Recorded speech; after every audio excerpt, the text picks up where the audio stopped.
So it sounds kind of like good news. Wholesale prices fell last month, according to fresh new data released from the Bureau of Labor Statistics. It does sound like good news whenever prices are falling. The producer price index was down 0.2% in May, showing signs that inflation could be slowing here in the U.S. Javier E is here with us in Studio 57. He is a CBS News contributor and the managing editor for business and markets at Axios. Javier, we always have so many interesting discussions. I wanted to start off, though, when we talk about the CPI numbers and inflation and these new numbers, and then what we just had yesterday with the Fed's decision. Where do we stand as an economy? So this is today's numbers, the first legitimately good news on inflation that we've had in a while. There's no yes buts in this one. It really does suggest that inflation is starting to lose some of its bite, maybe. I always have to couch my, because I never want to overstate it. Maybe, well, yeah, the one hand on the other. But the drop was led in a couple of interesting points. Falling energy prices, falling food prices. So finally, it's getting a little cheaper to power up and gas up and eat, and a drop in airline tickets. So combined with that data that we got yesterday, it really does kind of bolster the case for a Fed cut, and a number of Wall Street economists are making that point today. And that's why I say it sounds like good news, but for most people paying for things, everything still feels expensive. Yeah. Treasury Secretary Janet Yellen says the U.S. debt load, that's always a big topic of conversation. She says it's in a reasonable place if it remains where it is. But help us understand that. What happens to interest rates if they continue to weigh on that debt?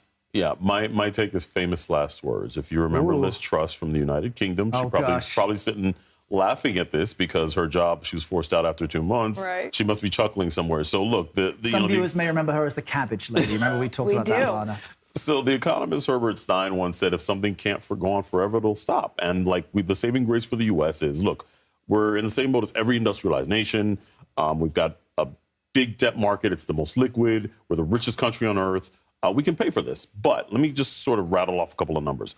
What we paid in net interest costs during the 2024 fiscal year, $601 billion, more than defense, more than healthcare. Wow. We talk a lot about these conflicts where we send a lot of money abroad to Israel and Ukraine and so forth.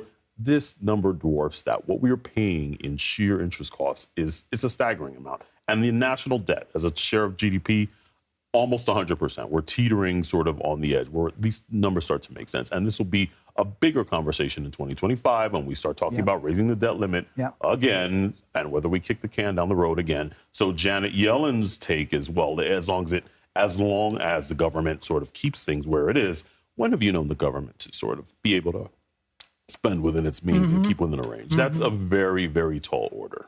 Well, while you're talking about staggering amounts, I want to get your hot take on the $56 billion pay package that Tesla's CEO Elon Musk says that Tesla shareholders are set to approve. Yes. What do you think the implications are for the company, for CEO pay in general? Yeah, he said this morning, or he tweeted, that it looks like it's winning by a, quote, wide margin or wide margins.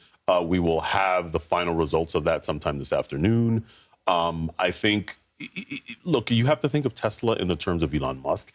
They're synonymous. You can't have Tesla without Musk, and Musk can't really exist without Tesla. On some level, he's going to get what he wants, but even if he does, it's still going to be challenged in court. So we're going to see more of this. But it's starting to look like, he may very well prevail. And the reason why he prevails is because he's this larger-than-life figure. He needs Tesla money to kind of finance all of these side projects that he has. AI, SpaceX, going to Mars, all these things.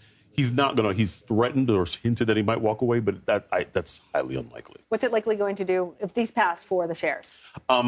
They'll be happy. As a matter of fact, as of this morning, the shares were higher because he said this thing was going to be approved. So there are a lot of people that feel like this is a really big number and really too much to pay, and certainly an outsized number for an average CEO, but we're not talking about an average CEO. All right, Javier, thank you. Great to see you, Javier. Absolutely.